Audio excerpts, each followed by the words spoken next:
దేవుని ప్రేమిస్తున్నాను అని అంటున్నారు. If you love me keep my commandments. నేను నిన్ను ప్రేమిస్తున్నాను ప్రభువా, నువ్వంటే నాకు ఇష్టం ప్రభువా, నువ్వు చెప్పినట్టే నడుచుకుంటాను ప్రభువా అన్నటువంటి వారికి దేవుడు ఏమని చెప్తూ ఉన్నాడు? యేసు ప్రభు ఏమని చెప్తున్నాడు? మీరు నన్ను ప్రేమిస్తున్నారు అని అంటున్నారు. బాగానే ఉంది, అది మాటల మట్టుకే కాదు, మరియు మైక్ దొరికినప్పుడల్లా గంతులు వేయడమే కాదు, అలా చేయడం వల్ల నేను ప్రేమిస్తున్నాను, నేను ఆరాధిస్తున్నామని అంతేకాదు, ఐ లవ్ యూ లార్డ్ అని నోటి మాటల చెప్తూ చెప్పడం కాదు, గంతులు వేయడం కాదు. నేను ఏదైతే చెప్తున్నానో అది పాటిస్తే నన్ను ప్రేమించినటువంటి వాళ్ళు. మిగతా వాళ్ళందరినీ కూడా దేవుణ్ణి ప్రేమిస్తున్నటువంటి వాళ్ళు అననే అనిపించుకోరు. వాళ్ళ తృప్తి కోసం, వాళ్ళ సంతోషం కోసం, వారి తాత్కాలికమైనటువంటి ఆశ్చర్యములో ఆనందం కోసము, వాళ్ళ కోసమే వాళ్ళు గంతులు వేయడము, మైకులు పట్టుకొని గట్టిగా పాడడము, కన్నీళ్లతో వస్తున్నట్టుగానే నిజంగానే లోపల అంతరంగంలో నుండి కన్నీళ్ళు పోగొట్టుకున్నట్టు అది చేసినా కానీ కూడా అది వాళ్ళ మట్టుకే. కానీ అది చేయడం వల్ల దేవుణ్ణి ప్రేమించినటువంటి వాళ్ళము, దేవుని ఆజ్ఞలను పాటించినటువంటి వాళ్ళము కావు.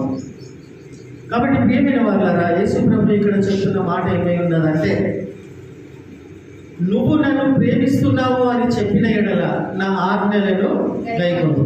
మన సంఘానికి కావాల్సినటువంటి ప్రాముఖ్యముగా, అత్యవసరముగా సంఘం ఎదగాలి అని అంటే అత్యవసరంగా కావాల్సినటువంటి మూడు ఆజ్ఞలు నేను బైబిల్లో నుండి చూపిస్తాను. హల్లెలూయా. कलिसिया डेवलप होना बोले तो, चर्च डेवलप होना बोले तो तीन आज्ञा, यीशु प्रभु का आज्ञा क्या है? अपना चर्च ऐसा कई को है बोलकर देखना बोले तो बाइबल में से अपना 3 प्रभु जी का आज्ञा मालूम है ना, अधिकार अपन बाइबल में से देखेंगे। न्यू टेस्टिमेंट में प्रभु जी यीशु प्रभु 2 कमांडमेंट्स दिए सो है। कमांडमेंट का मतलब क्या है? ఆజ్ఞ. కొత్త నిబంధనలో యేసు ప్రభుల వారు 2 ఆజ్ఞలు బైబిల్ మొత్తం అంతటిలో నేను ఇందాక చెప్పినట్టుగా ఈ 3 ఆజ్ఞలు పాటించినటువంటి వాళ్ళు, పాటించడం అంటే విని అట్లా నడుచుకున్నటువంటి వాళ్ళే. హల్లెలూయా. విని దాని ప్రకారంగా సమయానుకూలంగా నడుచుకున్నటువంటి వాళ్ళే యేసు ప్రభువును ప్రేమించినటువంటి వాళ్ళు అవుతారు. మిగతా వాళ్ళు అసలు కానే కాదు. అది వాళ్ళ తృప్తికి, వాళ్ళ సంతోషం కోసం, వాళ్ళ ఆనందం కోసం వాళ్ళ డబ్బాలు కొట్టుకోవడమే అవుతుంది. కానీ దేవునికి దాని వలన ఒరిగేది ఏం లేదు. కాబట్టి సంఘం యొక్క విషయాలలో చూస్తూ ఉన్నట్టయితే కొత్త నిబంధనలో యేసు ప్రభుల వారు 2 ఆజ్ఞలు చేశారు. ఈ 2 ఆజ్ఞలు పాటిస్తే, దాంతోపాటు 3వ ఆజ్ఞ కూడా మనం పాటిస్తే ఏమవుతామో. హల్లెలూయా. ఇందాక నేను ఈ వాక్యం చెప్పక ముందు ఒక స్టోరీ చెప్పిన. ఒక ఊర్లో రాజు యొక్క మాట ఆ ప్రజలు విని దాని ప్రకారంగా పాటించి నడుచుకునేటువంటి వాళ్ళపైన ఆ యొక్క రాజుకి ప్రేమ, కనికరము, ఆ ప్రజలు కూడా శాంతి, సమాధానం, ఆనందంతో జీవిస్తూ ఉంటారు. అవునా కదా? అవునా? అట్లనే యేసు సృష్టికర్త అయినటువంటి దేవుని యొక్క మాటలను మనం అర్థం చేసుకొని మనం నడుచుకుంటే, మన ఆ విధంగా నడుచుకున్న ఎడల నువ్వు సంతోషంతో ఉంటావు, నువ్వు సమాధానంగా ఉంటావు, నువ్వు ఆనందంగా ఉంటావు, నువ్వు అంచెలంచెలుగా దీవించి ఆశీర్వదించబడతావు. హల్లెలూయా. చూడండి ప్రియమైన వారులారా, 22వ అధ్యాయము, మత్తయి సువార్త 22వ అధ్యాయము చివరి వచనాలలో 22వ వచనాలలో చూస్తాం మనం.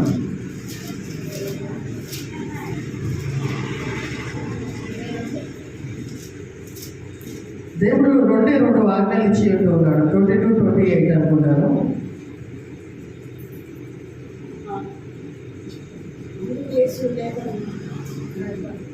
చదవండి.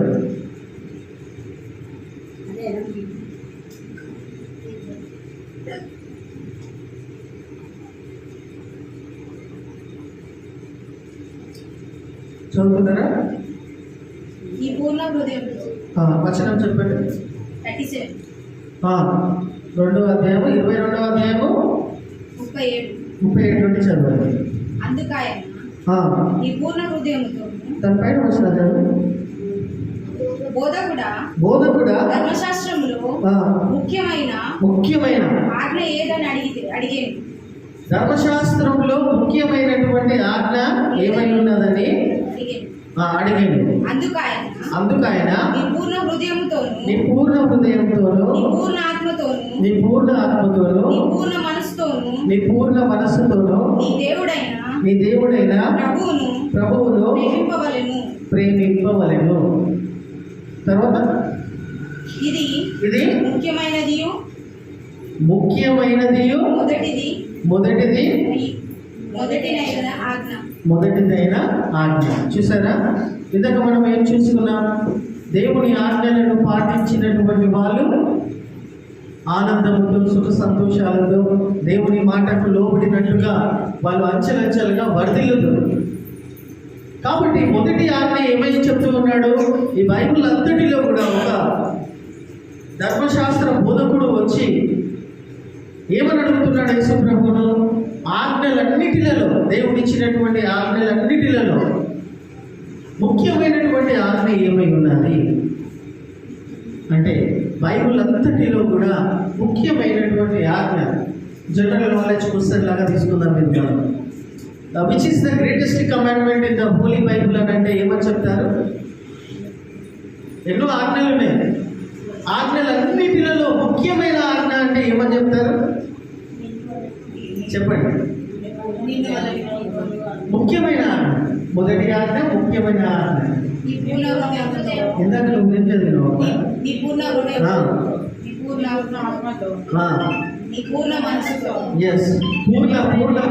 పూర్ణ అంటే what is the meaning of Purna? Completely, totally, with all of your heart, पूरा दिल से, पूरा दिमाग से, पूरा शरीर से. हालेलुया. आपको जो चीज इस दुनिया में, क्या चीज से आपको पसंद है, क्या चीज दिए तो आप खुश होते? बोलो, क्या दिए तो आप लोग खुश होते? ఏమి ఇస్తే మీకు సంతోషిస్తారు? ఏమైనా ఆలోచించిందా? ఎప్పుడైనా ఇదైనా ఆలోచించిందా? నాకు అది ఇస్తే, నాకు అది దొరికితే నేను సంతోషించి గంతులేస్తాననే కోరిక, ఆలోచనలనే ఏమైనా కలిగి ఉన్నాయా? కలిగి ఉండవు. ఉన్నాయా? ఒక్కటి చెప్పు. మనశ్శాంతి. జీవితంలో విరక్తి చెందిపోయి మనశ్శాంతి కావాలంటే కరెక్టే. రెండవది సంతోషం. వాట్ టైప్ ఆఫ్ సంతోషం? What is the difference between Joy and happiness? సంతోషం అంటే ఏంది? ఆనందం అంటే ఏంది? నీకు సంతోషం కావాలా, ఆనందం కావాలా? ఒక 2 రోజులు టైం ఇవ్వన్నా, నేను ఆలోచించుకొని పరిశోధించుకొని ఆనందం అంటే ఏందో, సంతోషం అంటే ఏందో పరిశోధించుకొని ఆలోచించుకొని వచ్చి చెప్తా అంటారా? There is a difference between joy and happiness. आप लोगों को क्या चाहिए? खुशी चाहिए, नहीं तो आनंद भरित जीवन चाहिए? आनंद भरित जीवन चाहिए. आनंद भरित जीवन आपको मिलना बोले तो यीशु प्रभु जी क्या बोल रहे हैं यहाँ पर? तुम्हारा पूर्ण हृदय से, पूर्ण आत्मा से, पूर्ण शरीर से, पूर्ण बल से क्या करना? उनकी आराधना करना. हालेलुया. ये फर्स्ट आज्ञा है, ये फर्स्ट कमांडमेंट है. ये करने वाले क्या होते बोले तो हमेशा आनंद भरित जीवन जीते रहते. हालेलुया. हालेलुया. समझ में आ रहा? అర్థమవుతుందా? నీ పూర్ణమైన హృదయంతో, నీ పూర్ణమైన ఆత్మ బలముతో, శక్తితో అనే మాట ఎన్ని సంవత్సరాల నుండి మీరు ఎప్పటి నుండి వినుకుంటూ వస్తున్నారు? చిన్నప్పటి నుండి మేము చెడ్డీలు వేసుకొని తిరుగుతున్నప్పటి నుండి కూడా మేము వినుకుంటూ వస్తున్నాం, కానీ పాటించేటువంటి వాళ్ళం నానే కాదు. పాటించడం మాకు రాదు. కాబట్టి ప్రియమైన వారులారా, ఇక్కడ వాక్యంలో ఏమని రాయబడి ఉంటున్నారంటే, మనం అర్థం చేసుకుంటే దీని అర్థం, మీరు ఎప్పుడెప్పుడు ఎన్నెన్నిసార్లు ఎక్కడెక్కడ దేవుణ్ణి ఆరాధించడం అని అంటే ఫస్ట్ ప్లేస్లో దేవుణ్ణి పెట్టడము. To give first place to the lord God almighty. దేవునికి మొదటి స్థానము ఈయడమే ఆయనను పూర్ణమైన హృదయం, ఆత్మతో, శక్తితో ఆరాధించినటువంటి వాళ్ళు అవుతారు. ఎట్లా మనము ఆయనను మొదటి స్థానంలో, దేవునికి మొదటి స్థానము మనము ఎప్పుడు ఇవ్వగలుగుతాం, ఎలా ఇవ్వగలుగుతాం? సింపుల్గా మనం పరిశోధించుకోవచ్చు. ఎట్లా అంటే, మీరు కళ్ళు మూసుకుంటే ఈ టైంలో ఒక్క నిమిషం నేను కళ్ళు మూసుకొని పరీక్షించుకుంటే దేన్ని మీరు ఎక్కువగా ప్రేమిస్తున్నారో మీ కళ్ళ ఎదుట అది అవ్వబడుతుంది, కనిపిస్తుంది, ఇమాజినేషన్లోనికి వస్తుంది. మీకు ఏదంటే ఇష్టపడుతున్నారు ఎక్కువగా అనేది మీరు బాగా ఆలోచించుకుంటే, ఒక నిమిషం, ఒక 30 సెకండ్లు కళ్ళు మూసుకొని మీరు పరిశోధించుకుంటే, ఆలోచించుకుంటే, నా హృదయంలో మొదటి స్థానం దేనికి ఇస్తున్నాను అనేది మీకు తెలిసిపోతుంది.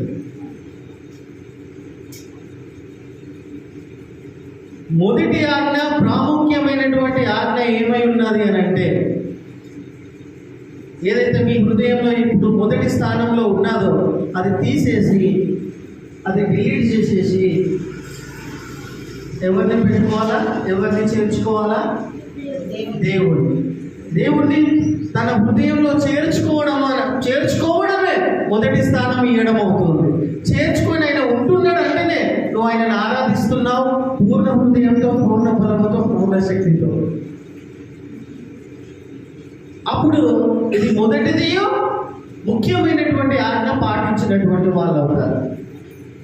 ఇంకో రెండో విధానంలో నేను చెప్పాలి అని అంటే, దేవుణ్ణి అన్నిటికంటే ఎక్కువగా ప్రేమించడము అనేది వాళ్ళ క్రియలు, వాళ్ళ రూపురేఖలు, వాళ్ళ ప్రవర్తనలు ఎట్లా కనిపిస్తాయి అని అంటే, ఎప్పటికీ కూడా వాళ్ళు ప్రేమించే వారులుగా కనిపిస్తారు.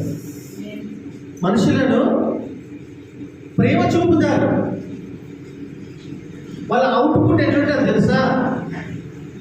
మొదటిది ముఖ్యమైన ఆజ్ఞ పాటించినటువంటి వాళ్ళ రూపురేఖలు, వాళ్ళ ప్రవర్తనలు, వాళ్ళ హావభావాలు, వాళ్ళ ఆలోచనలు ఎట్లా ఉంటుందంటే, they will love the people. వాళ్ళు ఇతరులను ప్రేమిస్తూనే ఉంటారు, ప్రేమనే చూపిస్తారు వాళ్ళు. అందుకే యేసు ప్రభు అన్ని ఆజ్ఞలలో ఇది ముఖ్యమైన ఆజ్ఞ అని ఎందుకు చెప్పిందంటే, వాళ్ళు ఇతరులను ప్రేమించే విధముగా అగుపడతారు కాబట్టి ఇది ముఖ్యమైనది, మొదటి ఆజ్ఞ ఉన్నదని చెప్తున్నారు. ప్రియమైన వాళ్ళారా, దేవుణ్ణి ఆరాధించేటువంటి వాళ్ళు, దేవుణ్ణి ప్రేమించేటువంటి వాళ్ళు ఆయన చెప్పినటువంటి ఆజ్ఞల కిందికి వస్తారు. ఆయన చెప్పినటువంటి మాట కిందికి లోపడతారు. వాళ్ళే దేవుణ్ణి ప్రేమిస్తున్నటువంటి వాళ్ళు అవుతారు. దేవుడు వాళ్ళని ఏర్పరచుకున్నది, వాళ్ళను నియమించుకున్న విధానంలో దేవుని యొక్క నీ పట్ల ముఖ్యమైన ఉద్దేశం ఏమై ఉన్నదంటే, అర్థమవుతుందా? దేవుడు నేను ఒక ఉద్దేశం చొప్పున ఏర్పరచుకున్న విధానం ఏమై ఉన్నదంటే, మనలో ఉన్నటువంటి బలహీనతలన్నింటినీ కూడా, మనలో ఉన్నటువంటి వీక్నెసెస్ అన్నింటినీ కూడా, మనలో ఉన్నటువంటి స్వార్థభరితమైనటువంటి ఏమైనా కానీ కూడా దేవునికి ఇష్టం లేనటువంటి అన్నీ కూడా కడగడము, తీసివేయడమే, ఆయన స్వారూప్యంలోనికి నేను మార్చుకోవడమే, ఆయన ఎందుకోసమైతే నేను నియమించుకున్నాడో ఆ నియామకంలో నేను తీసుకెళ్ళడానికే నేను ఏర్పరచుకుని ఉన్నాను. అర్థమవుతుందా? ప్రియమైన వాళ్ళరా, దేవుణ్ణి ప్రేమించేటువంటి వాళ్ళు ఆయన ఆజ్ఞలను గైకొంటారు. అందులో మొదటి ఆజ్ఞ ఏమై ఉన్నదంటే, you have to love your Lord with all of your heart, with all of your soul and with all of your strength. This is the first and greatest commandment among all the commands. అర్థమవుతుందా? ఇంకొక మూడవ రకంగా చెప్పాలి అని అంటే, ఎప్పుడెప్పుడైతే నువ్వు దేవుని సన్నిధిలో పర్సనల్గా, వ్యక్తిగతంగా దేవుని ఎదుట నువ్వు మోకరించి ప్రార్థన చేస్తూ ఉంటావో, అప్పుడు అల్లాటప్పగా దేవుని సన్నిధిలో కూర్చోవు, నిర్లక్ష్యంగా ఉండరు. అంటే దేవుని సన్నిధిలో నువ్వు పర్సనల్గా నీ ఇంట్లో కానీ సంఘంలో కానీ, నేను దేవుని ఎదుట నిలబడి ఉంటూ ఉన్నాను, దేవుని ఎదుట నేను మోకరించి ఉంటూ ఉన్నాను, నేను దేవునికి ప్రార్థన చేస్తున్నాననేటువంటి శ్రద్ధ, ఆసక్తి కలిగినటువంటి వాళ్ళు దేవుని పూర్ణ హృదయంతో, ఆత్మతో, సత్యంతో ఆరాధించినటువంటి వాళ్ళు అవుతారు. ఈ ఉనికి లేనటువంటి వాళ్ళు కొంతమంది ప్రార్థన చేస్తున్నప్పుడల్లా కళ్ళు తెరుస్తూ ఉంటారు, చుట్టుపక్కల ఏమైతున్నదో కూడా అన్ని గమనిస్తూ ఉంటారు సీసీ కెమెరాలాగా. మళ్ళీ ప్రార్థన చేస్తున్నట్టే చేస్తూ ఉంటారు, నటిస్తూ ఉంటారు. కొంచెం సప్పుడు కాగానే, కొంచెం ఏదైనా ఇది కాగానే ఏదో వాళ్ళకు వచ్చి ఏదో అపాయం కలుగుతూ ఉన్నట్టుగా ప్రార్థన సరిగ్గా చేయరు, యాక్టింగ్ చేస్తూ ఉంటారు ప్రార్థన చేస్తున్నట్టుగా. ప్రార్థనలు చేస్తూ కూడా వాళ్ళకి ఇతరులకు సలహాలు ఇస్తూ ఉంటారు. ఇది దేవుని పూర్ణ హృదయంతో, ఆత్మతో, సత్యంతో ఆరాధించినటువంటి వాళ్ళు అనబడరు. ప్రియమైన వాళ్ళారా, దేవుని ఆజ్ఞలోనికి మనం వచ్చినప్పుడు అన్ని విధాలుగా, అన్ని రంగులలో, అన్ని హద్దులలో దేవుడు మనలను దీవించి ఆశీర్వదిస్తారు. రెండో ఆజ్ఞ ఏమై ఉన్నది చూడండి. ఫస్ట్ కమాండ్మెంట్ అనేది మనకు అర్థమై ఉన్నదా? మొదటి ఆజ్ఞ, ఎప్పుడెప్పుడు నువ్వు ప్రార్థనలోనికి వెళ్తావో, ఎప్పుడెప్పుడైతే దేవుని మందిరానికి నువ్వు వెళ్తావో అప్పుడు శ్రద్ధగా, ఆసక్తితో, నేను దేవుని దగ్గరికి వెళ్తున్నాను, మనుషులను చూడడానికి కాదు, వాళ్ళు ఎట్లా ఉన్నారు, వాళ్ళ బతుకులు ఎట్లా ఉన్నాయి, వాళ్ళ హాల్చాలు ఎట్లా ఉన్నాయి ఎంక్వైరీ చేయడానికి సిఐడి లాగా నువ్వు రావాల్సినటువంటి అవసరం కాదు. నువ్వు దేవుని మందిరానికి వస్తున్నప్పుడు దేవుని దగ్గరికి నేను వెళ్తున్నానని, దేవునితో నేను మాట్లాడడానికి, ప్రార్థించడానికి వెళ్తున్నానని దేవుని మందిరానికి రావాలి. వీళ్ళు దేవుని పూర్ణ హృదయంతో, ఆత్మతో, సత్యంతో ఆరాధించినటువంటి వాళ్ళు అవుతారు. ఇది మొదటి ఆజ్ఞయు ముఖ్యమైనటువంటి ఆజ్ఞ ఉంటున్నారు. కాబట్టి ఈ రోజు నుండైనా నువ్వు ప్రార్థన చేస్తున్నప్పుడల్లా, నువ్వు మోకరిస్తున్నప్పుడల్లా ఒక శ్రద్ధ, ఒక ఆసక్తి, ఒక ఇంట్రెస్ట్ నీ లోపల నుండి రావాలి. అదేంటి, నేను దేవుని ఎదుటే మోకరిస్తున్నాను అనేటువంటి శ్రద్ధ రావాలి మనకు. అది లేనన్ని దినాలు నటన జీవితమే బతుకుతూ ఉన్నటువంటి వాళ్ళు అవుతారు, నటిస్తున్నటువంటి వాళ్ళు అవుతారు. యేసు ప్రభు ఒక చోట చెప్తాడు, హిపోక్రసీని అంటే వేషధారణను లేపి చూపించుకుంటారు చూడు, అట్లాంటి వాళ్ళు అంటే దేవునికి అసహ్యం. వాళ్ళు దేవుని బిడ్డలైనప్పుడు, దేవుని బిడ్డలని చెప్పుకొని తిరుగుతున్నా కానీ కూడా వాళ్ళు దేవుని బిడ్డలు అనిపించుకోరు దేవుని దృష్టికి. ప్రతి ఒక్కరికి కూడా బలహీనతలు ఉంటాయి. కానీ ప్రియమైన వారులారా, వేషధారణ అనేది దేవునికి అసహ్యమైనటువంటి ప్రక్రియ, జీవితం.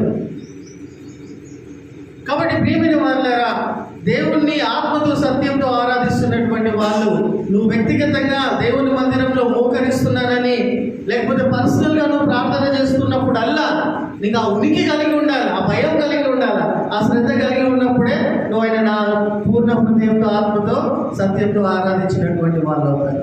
వీళ్ళు దేవుని ఆజ్ఞలోనికి వచ్చినటువంటి వాళ్ళు అవుతారు. ఇది మొదటిది.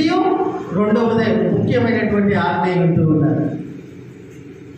రెండవ ఆజ్ఞ ఏమై ఉంటున్నదో చూడండి. 39వ వచనం చదవండి. మత్తయి సువార్త 22:39వ వచనం చదవండి. నిన్ను వలె నీ పొరుగు వారిని ప్రేమించవలెనని. ఎన్ని సంవత్సరాల నుండి మనం ఈ వాక్యాన్ని వినుకుంటూ వస్తున్నాం? చిన్నప్పటి నుండి. అబ్సే సుनते हुए आ रहे अपन लोग, बचपन से सुनते हुए आ रहे. क्या बोलकर? నిన్ను నువ్వు ఎట్లయితే ప్రేమించుకుంటావో నీ పక్కనే కూడా అట్లనే ప్రేమించు. నీ పక్కన అంటే నీ ఇంటి పక్కన ఉన్నటువంటి వ్యక్తి కాదు, లేకపోతే నీ పక్కలో ఉన్నటువంటి వ్యక్తి కాదు. నీ పొరుగు వారిని నిన్ను వల్లే నువ్వు ప్రేమించవలేను అనే మాటకు అర్థం ఏమై ఉన్నదంటే, ప్రియమైన వాళ్ళగా, ఎవడైతే ఆపదలలో ఉన్నాడో, ఎవడైతే కష్టాలలో ఉన్నాడో, ఎవడైతే అవసరతలో ఉన్నాడో, ఆ పరిస్థితిని నువ్వు చూసినటువంటి సమయాలలో వాడు నీ పొరుగువాడే. ఒక చోట ఒక ఉపమానం యేసు ప్రభుల వారు చెప్తా ఉంటారు. ఏమని చెప్తూ ఉంటారు తెలుసా? ఈ యొక్క ఉపమానము, ఈ యొక్క ప్యారబుల్ ఎవరికైనా గుర్తున్నదా? నిన్ను వల్ల నీ పొరుగు వారు నిన్ను ప్రేమించండి అంటే, who is my neighbour lord అని అంటాడు. ఎవరు నా పొరుగు వాడు అని అడుగుతాడు. అంటాడా లేదా? అన్నప్పుడు చిన్న స్టోరీ చెప్తాడు యేసు ప్రభు. హూ ఇస్ మై నేబర్, నా పొరుగువాడు అని అంటే ఎవరు ప్రభు అని అడిగినప్పుడు యేసు ప్రభు ఒక చిన్న ఉపమానం చెప్తాడు. ఒక వ్యక్తి పాస్టర్ అనుకుందాం, ఒక బైబిల్ తెలిసినటువంటి, బైబిల్ నాలెడ్జ్ ఉన్నటువంటి వ్యక్తి అనుకుందాం. ఒక ఊరికి వెళ్తూ ఉంటాడు, నడుచుకుంటూ వెళ్తూ ఉంటాడు. వెళ్తూ ఉండగా కొంచెం దూరంలో ఒక గాయపడినటువంటి వ్యక్తి, అంటే ఆ వ్యక్తిని అక్కడ ఉంటున్నటువంటి దొంగలు దోచుకొని ఆయనను గాయపరిచి కొన ఊపిరితో రోడ్డు పక్కన పడేసి వెళ్ళిపోతారు. రోడ్డు పక్కన పడేసి వెళ్ళిపోయినప్పుడు ఈ పాస్టర్ అక్కడ నుండి నడుచుకుంటూ వెళ్తూ ఉంటాడు. తెల్ల బట్టలు వేసుకొని మంచిగా సంకలో బ్యాగ్ పెట్టుకొని, మంచి ఆయిల్ నూనె పెట్టుకొని, సెంటు రుద్దుకొని, మంచిగా నీట్గా అట్లా ఉండాలి. పాస్టర్ అంటే నీట్గా ఉండాలి. అవన్నీ చేసుకొని నడుచుకుంటూ వెళ్తూ ఉంటాడు. వెళ్తూ ఉన్నప్పుడు ఆ రోడ్డు పక్కన ఆ గాయపడినటువంటి వ్యక్తి పడిపోయి ఉంటాడు. కొన ఊపిరితో ఉంటాడు. కొన ఊపిరితో ఉన్నప్పుడు, అంటే కొన ఊపిరి అంటే ఇది ఎప్పుడు ఏమైతుందో తెలియదు. ఎమర్జెన్సీ అన్నమాట. 108కి ఆ టైంలో ఫోన్ చేసి పిలిపించాల్సినటువంటి ఎమర్జెన్సీ టైం అన్నమాట. చూస్తాడు పాస్టర్ ఆ వ్యక్తిని చూసి దగ్గరికి వెళ్ళి బాగా గమనించి నాకెందుకులే అని తిరిగి వెళ్ళిపోతా ఉంటాడు. ఏం సహాయం చేయడు, మాట్లాడాడు, ఏం చేయడు. మళ్ళీ అన్నీ ఉన్నాయి, వెళ్ళిపోతూ ఉంటాడు. మళ్ళీ రెండో వ్యక్తి కొంచెం సమయం అయిన తర్వాత ఒక రెండో వ్యక్తి కూడా, అతను కూడా ఏమంటారు,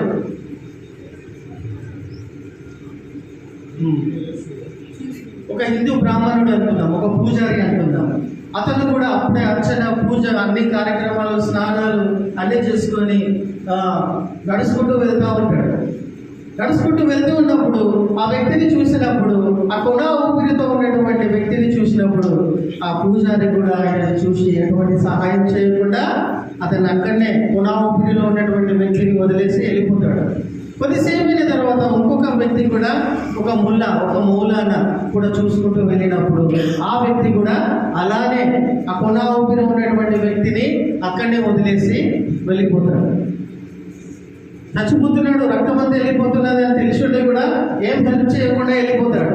నాలుగో వ్యక్తి ఎప్పుడు గుడికి పోడు, చర్చికి పోడు, గుడికి పోడు, నమాజ్ కూడా చేయడు.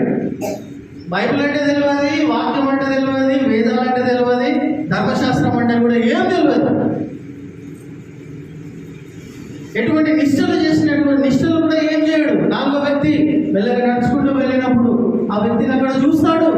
కొన ఊపిరిలో పడినటువంటి వ్యక్తిని చూసి, అరే చచ్చిపోయే పరిస్థితిలో ఉన్నాడు, కొన ఊపిరిలో ఉన్నాడని అతని బండి మీద ఆయన ఎక్కించుకొని ఇమీడియట్లీగా హాస్పిటల్కి తీసుకెళ్ళి అడ్మిట్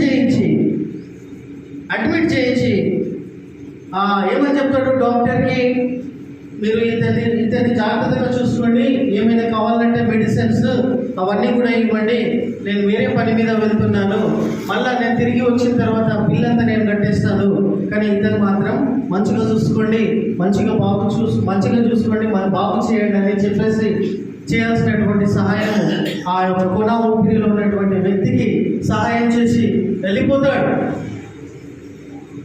ఇప్పుడు యేసుప్రభు అడుగుతున్నాడు, who is my neighbour lord అని అడిగినప్పుడు, నా పొరుగువాడు ఎవరు ప్రభు అన్నప్పుడు ఈ నలుగురిట్లో ఎవడు పొరుగువాడు చెప్పండి. ఈ నలుగురిట్లో ఎవరు